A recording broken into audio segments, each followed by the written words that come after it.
The sorority had 2 stories and a basement. Other than storage, we only used the basement for initiation and other ceremonies. The first floor had a kitchen, dining room, study room, living room, guest bedroom, and the house mother's room. The guest room and the house mother's room were in the front of the house facing the street. The second floor was full of bedrooms with 2 to 6 girls in each room. It also had all of the showers except for one in the guest room that was never used. About 50 girls lived in the house together, and it was a ton of fun, with parties almost every night. Of course, with that many girls sharing one space, people got on each other's nerves every now and then. One big point of contention was food. Although we were provided with 3 square meals Monday through Friday, many girls kept their own provisions in a small kitchen behind the main kitchen.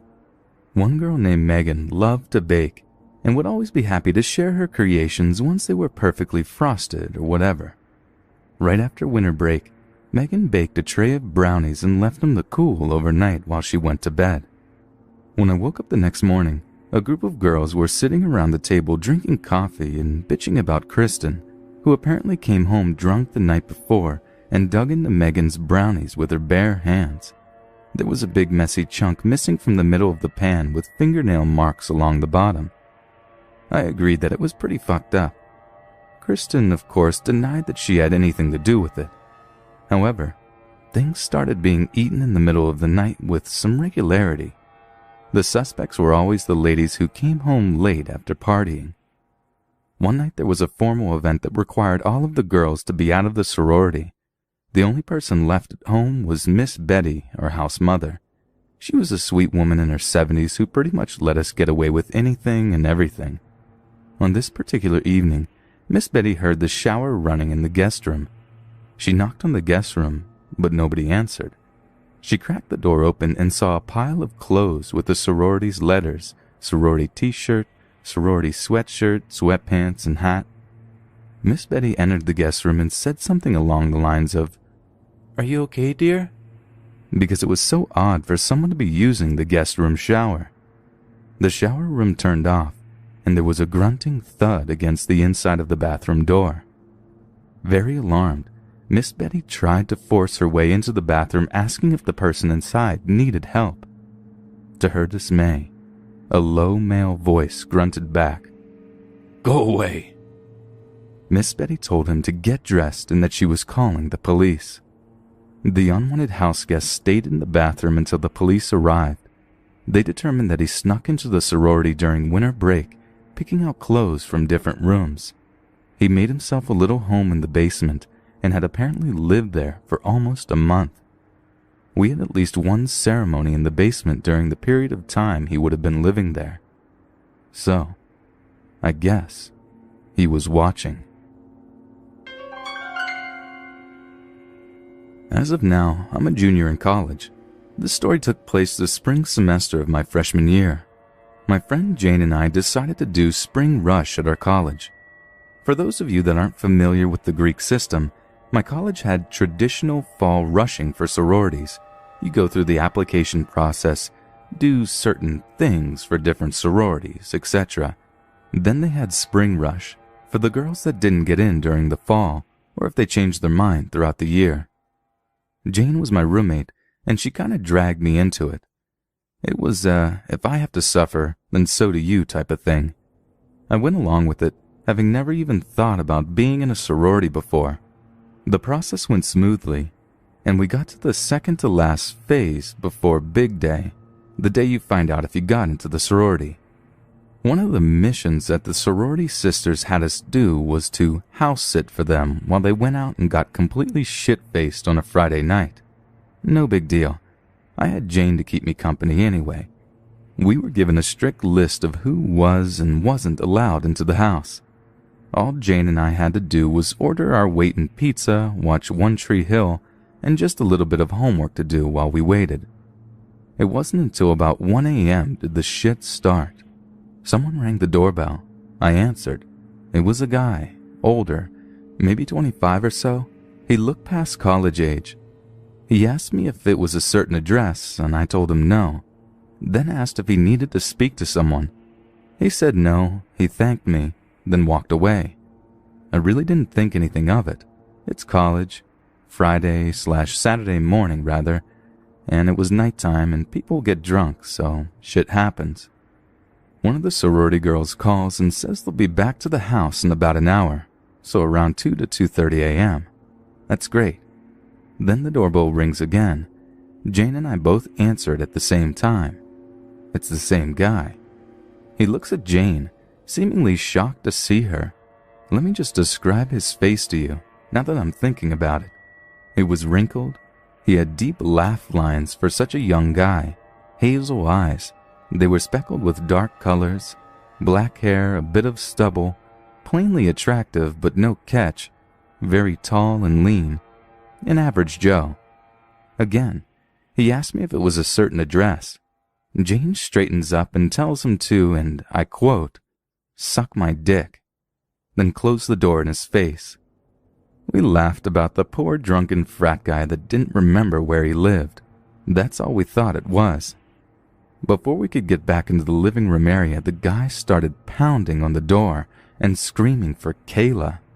He said her name over and over again. I didn't even have time to be scared, because the window that was right next to the front door shattered. The fucker crawled inside, fell to the floor, having lost his balance, and looks directly at me. My name isn't fucking Kayla, but he was looking at me like it was. Jane flipped her shit and ran upstairs. How classic, right? And I just stood there, baffled at what happened. I was paralyzed. The man kept asking for Kayla, got up, and looked at me like he was about to charge, like I was a piece of meat and he was a starving man. I just shook my head. I heard Jane on the phone somewhere upstairs. Then she called my name, came running downstairs. That's when he did something so unexpected. As Jane ran down the stairs, the man actually floored it to meet her. He started growling and screaming and howling. I can't explain it. He sounded deranged. Jane was so startled that she fell coming down the stairs, sprained her ankle, and just laid there, screaming. The guy laughed, walked past me, and then just casually climbed back out through the window.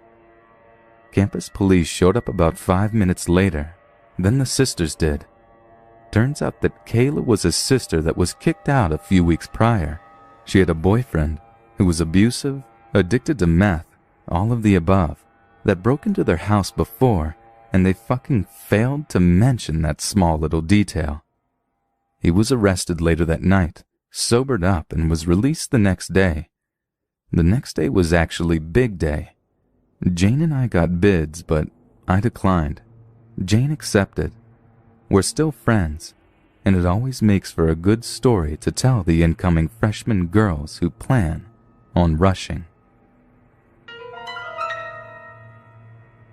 This happened to a friend of a friend's mom.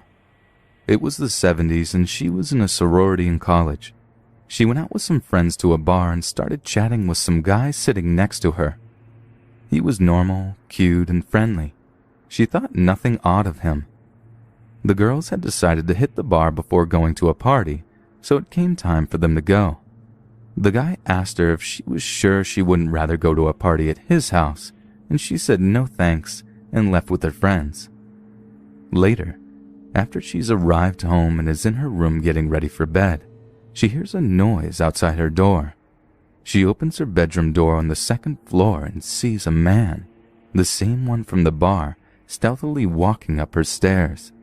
She lived in a duplex, and the dog from next door had started barking, which scares him and he runs. A year or so later, she's watching the news and sees the man's face from the bar. It's Ted Bundy. 2 years ago, my life was completely different. I was in a sorority, I had lots of friends, and I was outgoing. That was until the night of our Halloween grab-a-date. For those who have never been in the Greek system, it's a party where you invite only one person as a date. I had recently met a gorgeous guy who was on my college football team. I invited him and he said yes, but that his friend from out of town had to go too. I convinced a naive freshman to take him. On the afternoon of the big day, there was a football game, so unlike the majority of girls and their dates, I had to wait for my date instead of getting drunk. The game ended with just enough time to take a shot of vodka with my date and the two guys before we had to rush to the bus to meet the freshmen and go to the boat where the party would be held. I ended up finding my date and his friend rather creepy while on the boat, and ignored him for most of the night and just danced with my friends instead. Unfortunately, my keys were at his apartment, so after we got off the boat and back to the Greek system, I had to return to his place. This was when things went wrong. I quickly went to his place and grabbed my keys, but by the time I found them, he poured a shot for each of us. It was just me, his friend, and himself. I at first declined, but they insisted I take it before I leave. I don't remember anything after that shot. The grab-a-date was on October 30th, Halloween morning. I woke up to a strange beeping. I was extremely confused and had no idea where I was, but I was terrified. I felt too weak to move, and after a few minutes realized that the beeping was coming from the machine that I was attached to. Even then, I didn't realize where I was. I just started yelling. After what seemed like an eternity, a grumpy nurse walked in. I asked her for a phone, which she gave me and left. In my confusion, I couldn't figure out the phone, so I had to yell for her to come back. Eventually, I figured it out and called my dad. This was the scariest Halloween for my father, waking up early from an unknown caller that ended up being your daughter 2 hours away in the ER. After that phone call, I fell asleep and woke up to my dad in the room crying. It turned out that I had stopped breathing a few times that night. The first time was within a half hour of taking that shot. I later found out that rather than calling for help, he left my body on the footsteps of my sorority, where thankfully another girl was coming home while he was walking away. She was the one who called the ambulance. Unfortunately, I did not get tested. In my confusion, I refused to be drug tested that morning and kept insisting that I wanted to go home. Too weak to walk, I had to be wheelchaired out, then carried to my dad's car. My dad's partner works in the ER and said that it sounded like I had an allergic reaction to roofies. One of my mom's friends from a hospital suggested that as well, but by the time I wanted to be checked out, the hospital said it would have been out of my system by then. Later that day, I looked through my cell phone and found I had texted a few of my friends for help, that I was creeped out, and that I was scared. I had also received a text from him saying he wanted me to go to the bathroom and give him head. I decided to reply to his text and ask him what had happened and that I had woken up in the hospital. He replied, "That sucks." As if this ordeal wasn't enough, after a few days when I returned to the school and sorority, a rumor had started that I had had alcohol poisoning. When I tried claiming that wasn't what happened, people told me I was just too embarrassed to admit it. I was even sent to standards, sorority court for when you get punished, and told I wasn't allowed to go on another grab-a-date that quarter. Very few girls asked if I was okay. I wasn't.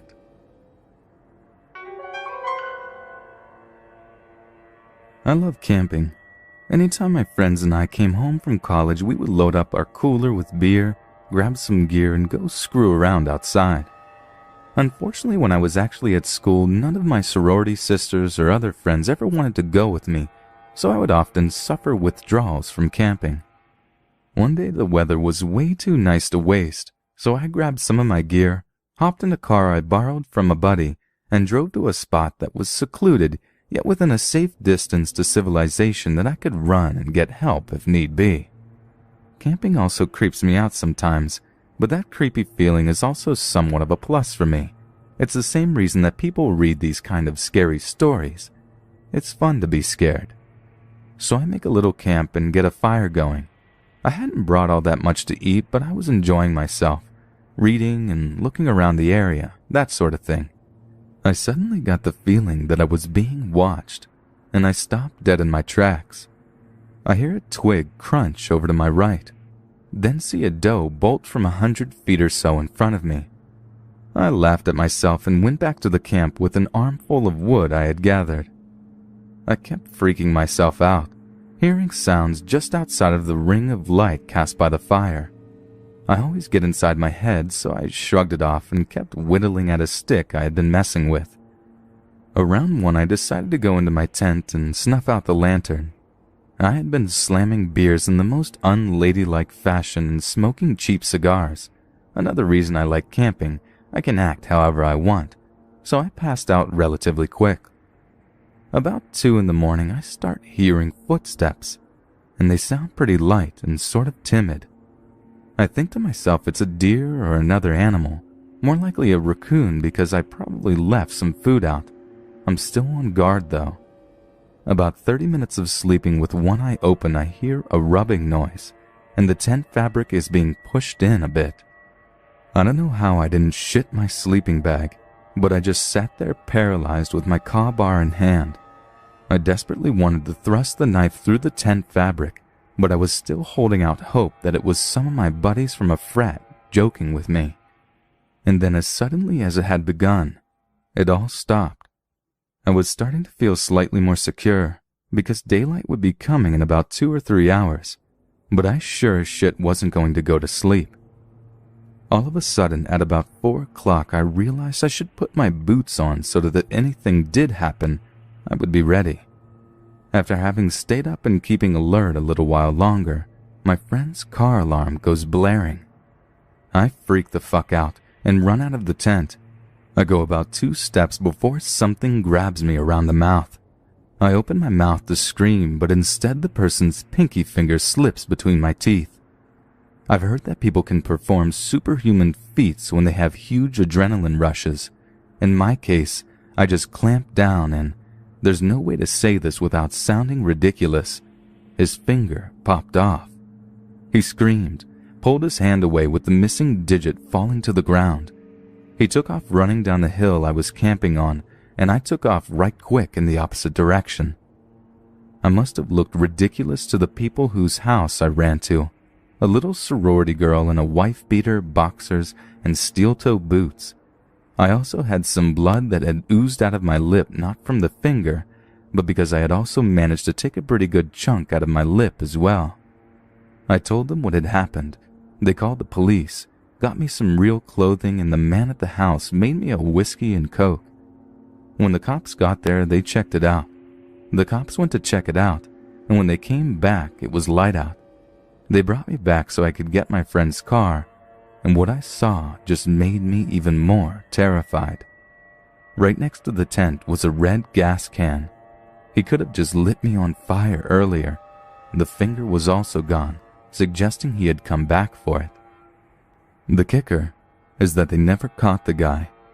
So somewhere out there is a man sitting down to dinner, maybe alone, maybe with a wife and a couple of kids, and he's missing his right pinky.